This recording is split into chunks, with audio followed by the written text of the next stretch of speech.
മന്ത്രി തന്നെ പറയുന്നുണ്ട് 4 മികച്ച പടങ്ങളാണ് എന്നുള്ളത്. ഒരിക്കലും അല്ല. മന്ത്രി വേദിയിൽ മന്ത്രി പറയാം, മന്ത്രി പിന്നെ 1.5 രൂപ കൊടുത്തു പോയിട്ട് മോശം എന്ന് പറയും.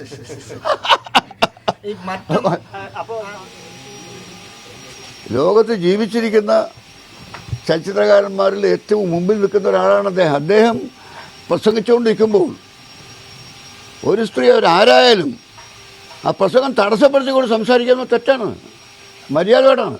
പക്ഷെ എത്ര വലിയ ആളാണെങ്കിലും എന്തും പറയാമെന്ന് പറഞ്ഞില്ല. എന്ത് പറഞ്ഞത്? പഠിപ്പിക്കണമെന്ന് പറഞ്ഞത് തെറ്റാണ്.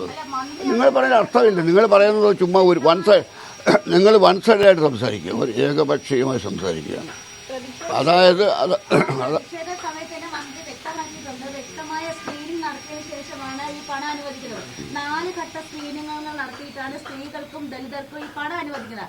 അപ്പൊ അവർക്ക് പിന്നെ അവിടെ മാത്രം പ്രത്യേകമായിട്ടുള്ള ഒരു ഇൻസെന്റീവ് ആയിട്ടുള്ള ഒരു ട്രെയിൻ കൊടുക്കണമെന്ന് പറയുന്നത് അത് അറിവില്ലായ്മയുടെ ഭാഗമല്ലേ? ഒരിക്കലും അല്ല. നിങ്ങൾ പറയുന്ന അറിവില്ലായ്മ. കാരണം സിനിമ എന്താ നിങ്ങൾക്ക് അറിഞ്ഞുകൂടാ, അതുകൊണ്ടാണ്. സിനിമ എന്ന് പറയുന്നത് പ്രഭാഷണമല്ല. സാറേ ഒരു 1.5 കോടി രൂപ ഒരു സംവിധായകന് അല്ലെങ്കിൽ ഒരു സിനിമാ മേഖലയിൽ നിൽക്കുന്ന ആൾക്ക് സർക്കാർ വെറുതെ അങ്ങ് കൊടുക്കുമെന്ന് നമുക്ക് കരുതാൻ പറ്റുമോ? അവർ അതിനെ ക്വാളിഫൈഡ് ആണ് എന്ന് മനസ്സിലാക്കി.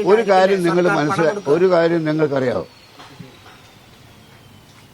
കഴിഞ്ഞ സഖാവ് പിണറായിയുടെ കഴിഞ്ഞ ഭരണകാലത്ത്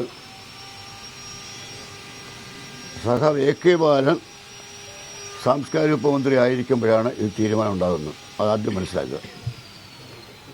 ആ തീരുമാനമെടുക്കുമ്പോൾ അദ്ദേഹം ഡിസ്കസ് ചെയ്ത വ്യക്തികൾ ഒരാൾ അടൂർ ബാലകൃഷ്ണനാണ്. അത് അടൂർ ബാലകൃഷ്ണൻ കൂടെ ചേർന്ന ഈ ആശയം കൊണ്ടുവന്നിരിക്കുന്നത്. അത് ആദ്യം മനസ്സിലാക്കുക. നിങ്ങൾ എല്ലാ വിവരങ്ങളും അറിയാതെ ഒരു കാര്യം ഇടപെടരുത്.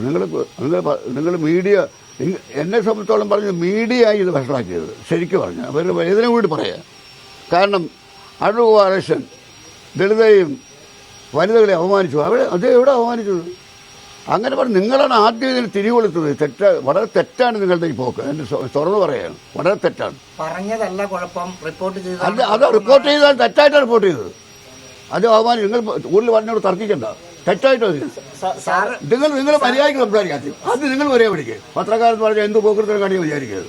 സാറ് ഇപ്പം പറഞ്ഞു വരുന്നത് നിലവിലുള്ള ഈ ക്രൈറ്റീരിയകൾ, അതായത് പൈസ കൊടുക്കുന്നത് അത് പോരാ എന്നാണോ? അത് അടൂർ ബാലകൃഷ്ണൻ പറഞ്ഞ ഞാനല്ല. അടൂർ ബാലകൃഷ്ണൻ പറയുന്നതിൽ ന്യായമെന്ന് എനിക്ക് തോന്നുന്നു. എനിക്ക് നിങ്ങളുടെ നാവിലൂടെ സംസാരിക്കാൻ പറ്റുമോ? എനിക്ക് എന്റെ നാവ് കൊണ്ടല്ലേ സംസാരിക്കാൻ പറ്റൂ, എന്റെ മനസ്സുകൊണ്ടല്ലേ സംസാരിക്കാൻ പറ്റൂ. ഒരു കാര്യം ഞാൻ വളരെ വ്യക്തമായി പറയാം. ഇങ്ങനെ എടുത്ത 4 പടങ്ങൾ ഞാൻ കണ്ടിട്ടുണ്ട്. 4 പടങ്ങൾ. ഒരു പടം കണ്ടിട്ടും ഒരു പടത്തിലും 1.5 കോടി രൂപ മുടക്കിയത് എനിക്ക് തോന്നിയില്ല. ഞാൻ വളരെ തുറന്നു പറയും. കാരണം ഇതാരെയും അതവർ പണം മോഷ്ടിച്ചോ അല്ലെന്നുണ്ടെങ്കിൽ പിന്നെ തിരിമറി നടത്തിയോ എന്നൊന്നും അല്ല ഉദ്ദേശിക്കുന്നത്.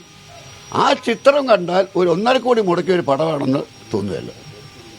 എന്നറിയോ, 26 പടം വെറുതെ വർത്തമാനം പറയല്ല. 26 പടം സ്വന്തം പൈസ കൊണ്ട് കടം വാങ്ങിയ പൈസ കൊണ്ട് നിർമ്മിച്ച പ്രൊഡ്യൂസറാണ് ഞാൻ. അടൂർ ബാലകൃഷ്ണൻ 26 പടം നിർമ്മിച്ചിട്ടില്ല. ഞാൻ 26 സിനിമ നിർമ്മിച്ചവനാണ്. ഫീച്ചർ ഫിലിം 42 ഡോക്യുമെൻ്ററി നിർമ്മിച്ചവനാണ്. എനിക്കറിയാം ഒരു പടം കണ്ടാൽ എത്ര രൂപ കോസ്റ്റായിട്ടാണെന്ന്. പക്ഷേ 1.5 കോടി രൂപ വില 1.5 കോടി മുടക്കിയ ഒരു പടമാണെന്ന് ഈ അങ്ങോട്ട് 4 പടത്തിൽ കണ്ടപ്പോൾ എനിക്ക് തോന്നിയില്ല. അതെന്തോ ഇല്ല, ഒരിക്കലും എനിക്ക് തോന്നിയില്ല. സത്യമല്ല. കാരണം ഞാനൊരു സാധാരണ വഴി നടക്കുന്ന വഴിപോക്കല്ലോ. എൻ്റെ 60ാമത്തെ കൊല്ലം ആ സിനിമയിൽ, 60th ഇയർ ആ സിനിമയിൽ. മന്ത്രി തന്നെ പറയുന്നുണ്ട് 4 മികച്ച പടങ്ങളാണ് എന്നുള്ളത്. ഒരിക്കലും അല്ല. മന്ത്രി വേദിയിൽ മന്ത്രി പറയാം, മന്ത്രി പിന്നെ 1.5 രൂപ കൊടുത്തു പോയിട്ട് മോശം എന്ന് പറയും.